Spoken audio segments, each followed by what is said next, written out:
Olá, mais uma vez estamos aqui para falar um pouquinho da palavra do Senhor para quem quer ouvir, né? Que estará vendo esta mensagem aí, ouvindo essa mensagem, né? Vamos estar aqui falando um pouquinho mais da palavra do Senhor. Eu trago nessa mensagem de hoje, vai falar que Deus se lembra de seus filhos, né? Que Deus não se esquece dos seus filhos. Deus tem olhado por nós, cuidado de nós, né? Como diz que Ele nos tem como a menina dos seus olhos, assim o Senhor tem cuidado de nós, nos guardado.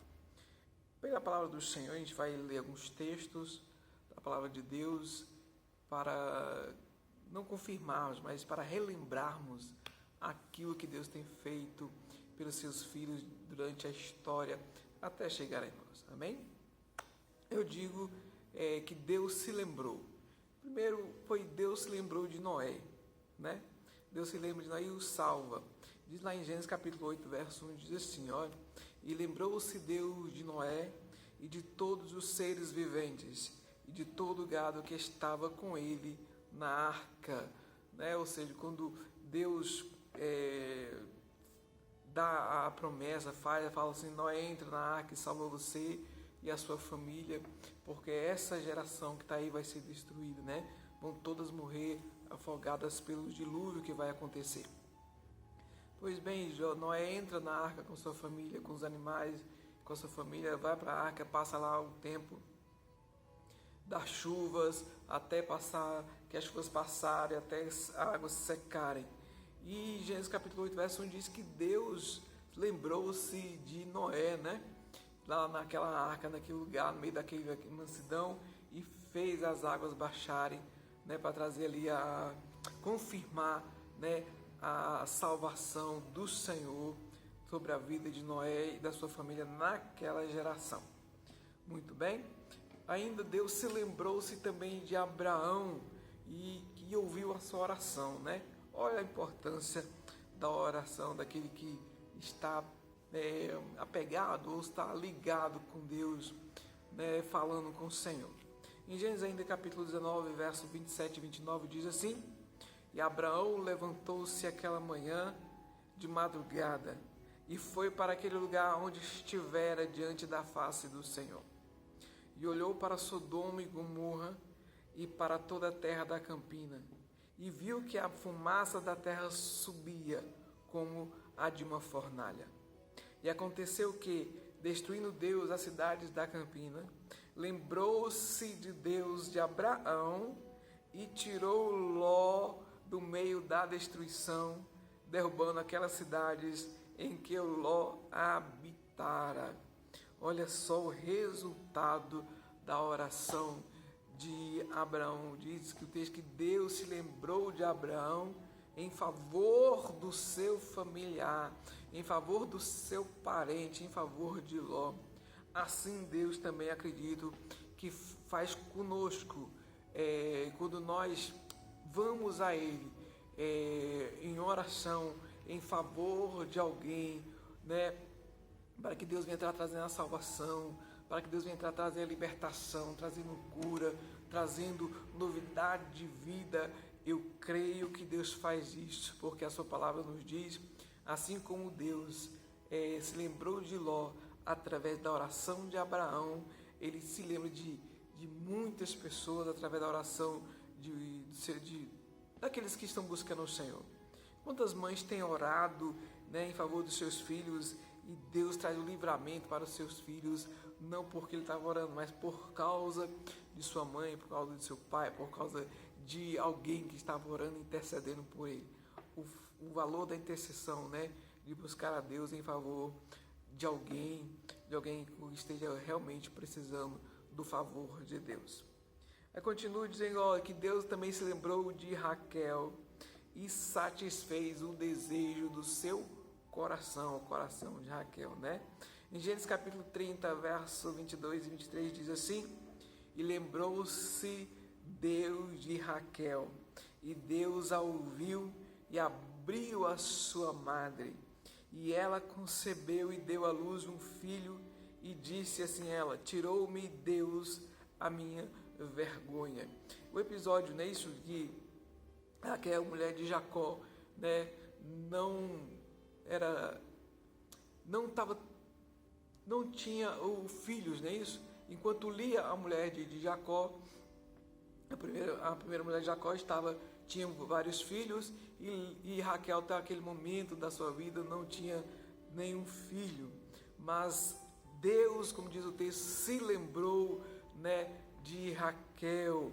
Mas por quê? Porque com certeza Raquel foi buscar a face do Senhor em seu coração, e Deus se lembrou da sua aflição e concedeu a ela um filho, né? Seu filho José.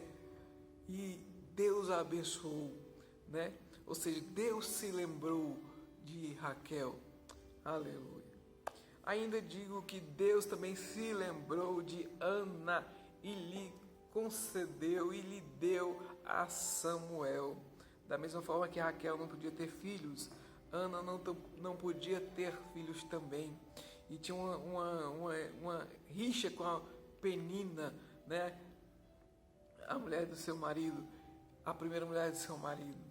Ou seja, e ela não podia ter filhos. E o seu marido falava: não sou melhor do que 10 filhos? Não te dou tudo, você não tem tudo, mas no seu coração ela queria ter filhos, né? Que era ser abençoada, né? Porque em outros tempos a mulher que não tinha filhos não era vista como uma mulher amaldiçoada, não era abençoada. E a mulher que tinha filhos, né, que estava dando herança, né, ao seu marido, da raiz genealógica, ela era abençoada. Em 1 Samuel capítulo 1, versos 19 e 20, diz assim a palavra do Senhor: e levantou-se de madrugada, e adoraram perante o Senhor, e voltaram e chegaram à sua casa em Ramá, e Elcana conheceu a Ana, sua mulher, e o Senhor se lembrou dela, o Senhor se lembrou de Ana. E sucedeu que, passando algum tempo, Ana concebeu e deu à luz um filho, ao qual chamou Samuel, porque dizia ela: o tenho pedido ao Senhor. Né? Samuel, nós sabemos que foi algo milagroso que Deus fez na vida de Ana. Ela foi até o profeta e estava ali na frente do profeta orando, falando palavras que só o Senhor entendia, né? Como gemidos que eram inexprimíveis, tanto que o profeta, ou seja, o sacerdote, perguntou para ela: você já está bêbada, né? Você está embriagada? E ela fala: não, eu estou aflita de coração, estou aflita na minha alma, querendo da parte do Senhor a bênção da parte do Senhor, né? E o sacerdote, ou seja, ele abençoa a Ana, ele reconhece o seu erro, abençoa a Ana, né? E o Senhor, diz o texto, se lembrou, né, de Ana e lhe deu a bênção, aquilo que ela necessitava. Olha só o que Deus faz, né? Por meio, né, da petição, da intercessão, Deus faz, né, como diz o texto, Deus se lembra, né, da necessidade. Não que Deus tenha esquecido, não que Deus não tenha visto, né, as aflições dos seus filhos, as aflições daquilo que tem acontecido no mundo, né? Mas quando o ser humano ele se achega a Deus, né? O escritor, né, ele não tem assim a palavra correta, eu acredito que ele não tem a expressão correta. Então ele vê a expressão dele aí: Deus se lembrou, né, daquela mulher, Deus se lembrou daquele homem, Deus se lembrou daquela criança, Deus se lembrou daquela família, Deus se lembrou daquela nação, né, e fez um grande milagre, fez uma grande obra naquele lugar, né, porque alguém estava buscando, alguém estava intercedendo, buscando a face do Senhor, né, que tenhamos a disposição de buscar a face do Senhor. Aleluia. Glória a Deus, aleluia. Eu digo até aqui que Deus se lembra, né, de seus filhos, né, ainda mais quando eles vão buscar a sua face, né, Deus não está morto, Deus não está com os ouvidos tapados, nem com seus olhos, né, fechados para aqueles que estão buscando a sua face. Não. Digo ainda que Deus lembra-se de suas promessas. Imagine que se Deus, o texto traz que Deus se lembra daquele que vai buscar a sua face, ainda mais de algo que Ele promete, de algo que ele prometeu. Será que ele vai se esquecer assim de qualquer maneira? Não. Deus se lembra de suas promessas. Em Hebreus capítulo 6, verso 13 ao 15 diz assim: porque quando Deus fez a promessa a Abraão, como não tinha outro maior que por quem jurasse, jurou-se por si mesmo, dizendo: certamente abençoando te abençoarei, e multiplicando te multiplicarei. E assim, esperando com paciência, alcançou a promessa. Abraão, né, como diz o texto, ele esperando com paciência, ele alcança a promessa. Imagine que quando Deus fala para ele: sai da tua terra, vai para uma terra que eu vou te mostrar, e lá eu vou te abençoar, e vou te dar um filho, que será o seu herdeiro. E ele vai, ele acredita, ele confia na promessa que Deus fez a ele, que a sua nação seria grande, que sua herança, os seus filhos, né, seriam uma nação grande na terra. E assim aconteceu, porque acreditou. No meio do caminho da história de Abraão, nós vemos que tiveram uns deslizes na sua vida. Mas na vida de quem não acontece deslizes? Na vida de quem não acontece problemas, acontece erros, acontece às vezes falta de visão, às vezes falta de fé. Acontece na vida de muitas pessoas, praticamente quase todos. Perfeito foi o Senhor Jesus na terra, que andou nessa terra sem pecado. Mas todos os homens, como diz a palavra de Deus, pecaram e excluídos estão da glória de Deus. Aqueles que não querem o Senhor Jesus estão excluídos. É pela palavra do Senhor, né? E para alcançar as promessas do Senhor Jesus, tem que confiar. Abraão confiou na promessa do Senhor. Ele acreditou na promessa de Deus e foi até o fim. Porque, como diz o texto, o Senhor fez um juramento não por coisas materiais que nós conhecemos, por coisas espirituais que nós não conhecemos, por nome de ninguém. Deus fez um juramento por Ele mesmo, porque Ele é o garantidor da sua promessa. Ele é que garante cumprir com a sua promessa. Ele faz o trato e cumpre com o trato que Ele faz conosco. Assim nós temos que ter, por exemplo, também cumprir com esse trato, cumprir com esse contrato com Deus, cumprir com esse compromisso que nós fizemos com o Senhor. Se você não fez ainda, pense bem, faça compromisso com Deus e cumpra-os. Você vai ver que o Senhor, a parte dele, Ele vai cumprir. A promessa que Ele fez na tua vida, Ele vai cumprir. Continue crendo no Senhor. E ainda 2 Coríntios capítulo 1, verso 20, diz assim: porque todas quantas promessas há de Deus, são nele o sim em Jesus Cristo, e por ele o amém, que assim seja. Ele cumpre aquilo que ele fala, para a glória de Deus por nós. Entende isso? Porque todas quantas promessas há de Deus, cumpre-se em Jesus Cristo, né? E ele diz, por ele o amém, ou seja, é cumprido, é selado no Senhor, para a glória de quem? De Deus. Para a glória de Deus, por quem? por nós. O que o Senhor fez na história da humanidade foi por nós. O que o Senhor fez no céu e na terra foi por nós. Foi Ele que nos trouxe essa grande salvação. Ele que nos trouxe a palavra de verdade.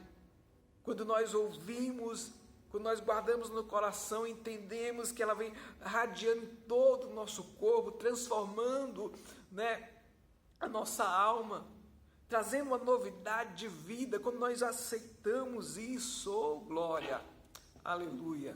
As promessas de Deus, meu irmão, elas vão brotar na nossa vida. Brotar na nossa vida. Por quê? Porque o Senhor fez assim. Para a glória de Deus, por quem? Por nós. 2 Coríntios, capítulo 1, verso 20. As promessas de Jesus. Que promessa é essa? A de salvação. Morrer na cruz por nós, porque a cruz era minha e era sua. Nós éramos para estarmos pregados na cruz. Morrermos na cruz. Porque o pecado é nosso, não é de Deus.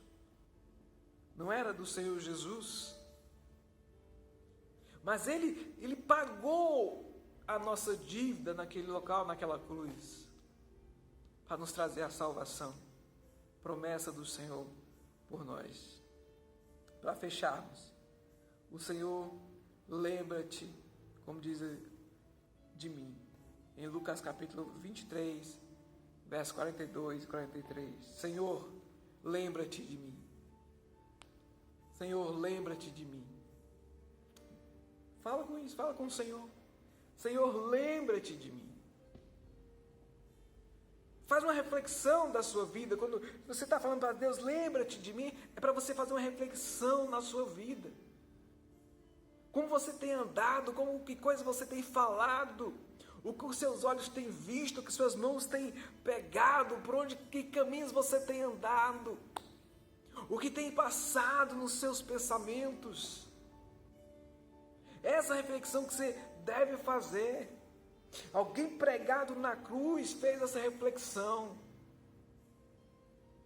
Quando estava lá, Jesus na cruz do Calvário, tinha dois homens, dois ladrões, um no lado esquerdo, outro do lado direito. E um deles falando, olha, se você é o Cristo, se você é realmente o Filho de Deus, desce dessa cruz e salva-nos também. Mas o outro, entendendo, disse, ei, peraí, não é assim não. Ele fala para o Senhor, Senhor, lembra-te de mim quando estiveres no teu reino. Olha só o que diz o texto, Lucas capítulo 23, 42, verso 42 e 43. E disse a Jesus, Senhor, lembra-te de mim quando entrares no teu reino. E disse-lhe Jesus, em verdade te digo que hoje estarás comigo no paraíso. Hoje estarás comigo no paraíso. Diante daquela situação, aquele homem malfeitor, ele tinha uma vida destruída por causa de suas ações, por causa dos seus pecados. Estava numa situação que não tinha mais salvação para ele. Mas a sorte dele é que ele estava do lado do Senhor Jesus. A sorte dele é que ele foi crucificado junto com o Senhor Jesus. E naquele mesmo instante ele reconhece os seus pecados, reconhece os seus erros, reconhece que era um necessitado de Deus. Enquanto tinha alguém blasfemando de um lado, ele reconhece que precisava de salvação. Ele sabia que no seu coração, ele sabia na sua alma, que daquela cruz ele não ia sair vivo dali. Mas ele pensou muito mais além. a vida não é só isso aqui. A minha vida não acaba aqui. E onde eu quero estar quando ela acabar? Onde eu quero estar quando a minha vida aqui acabar? Você tem ouvido muitas promessas do Senhor. Muitas promessas que Deus tem feito através da sua palavra, você tem ouvido elas. Viva elas. Viva com elas. Viva através delas. Das promessas do Senhor Jesus. Não é aquela caixinha de promessa que muitos usam, não. Não é a promessa do profeta tal, não. Mas é a promessa que o Senhor Jesus fez. Olha qual era o problema desse homem aqui na cruz do Calvário. Ele tinha o problema, ele falou assim: Senhor, lembra-te de mim quando entrares no teu reino. Ele sabia que dali não ia escapar, mas ele entendeu a mensagem do Senhor Jesus. Que não é só para esta vida, não. É para a vida futura também.